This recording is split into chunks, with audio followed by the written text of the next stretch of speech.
May kilala ka bang mainggitin?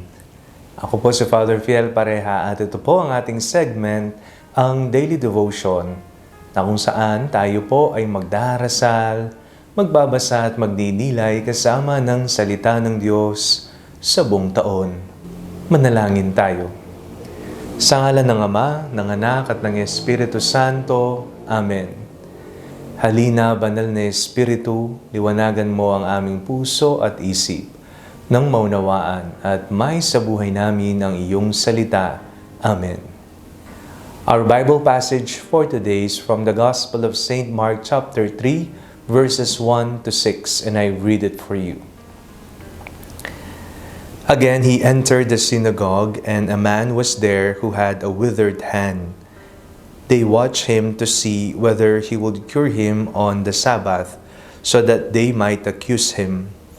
And he said to the man who had the withered hand, "Come forward." Then he said to them, "Is it lawful to do good or to do harm on the Sabbath, to save life or to kill?" But they were silent. He looked around at them with anger. He was grieved at their hardness of heart, and said to the man, "Stretch out your hand." He stretched it out, and his hand was restored. The Pharisees went out and immediately conspired with the Herodians against him, how to destroy him. Isa po siguro sa ating ayaw sa ibang tao ay ang mainggitin.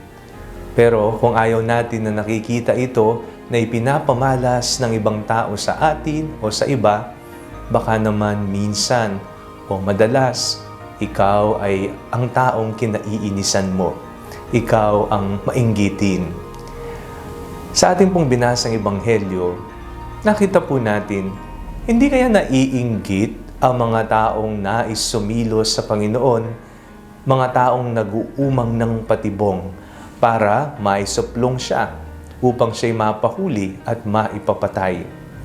Sa ating pong binasang ebanghelyo, pinagaling ng Panginoon ang taong may sakit. Ang taong ito ay nangangailangan ng kalinga, nangangailangan ng kagalingan, sapagkat siya ay may iniinda. Pero sa kabilang dako naman, narito rin ang isang grupo na tila ba ayaw nilang gumaling ang taong ito, sapagkat ayaw nilang ipamalas ni Jesus ang kaniyang natatanging kapangyarihan na gumawa ng milagro ng kagalingan. Tingnan po natin ang ating sarili. Tayo ba ay naiinggit kapag ang iba ay gumagawa ng mabuti sa ating kapwa? Tayo ba ay nagsiselos sapagkat sila ay mayroong kakayahan o kaya naman sila ay gumagawa ng mabuti? Kung ang ibang tao ay gumagawa ng kabutihan sa iba, atin po silang bigyan ng higit na suporta. Mantakin natin, may mga tao na gumagawa ng mabuti kahit hindi na nila obligasyon iyon para sa ibang tao, sila dahil sa kanilang kagandahang loob ay gumagawa ng mabuti at tumutulong sa kanilang kapwa. Kung tayo po ay may inggit sa ating puso, hindi po natin magagawa ang kabutihang itinuturo sa atin ng Diyos. Lagi po nating tatandaan, dalawa po ang dakilang kautusan na iniwan sa atin ni Jesus na kailangan nating isabuhay araw-araw bilang kanyang mga tagasunod. Una, mahalin natin ng Diyos. Pangalawa, mahalin natin ang ating kapwa kung papaanong mahal natin ang ating sarili. Hindi natatapos sa pagbibigay ng papuri at pagdarasal o pagsamba lamang sa Diyos. Dapat ito ay tumuloy at umagos sa pagmamahal natin sa ating kapwa. Manalangin tayo. Panginoong Jesucristo, sa mga panahon na kami po ay naiinggit sa iba, patawad po.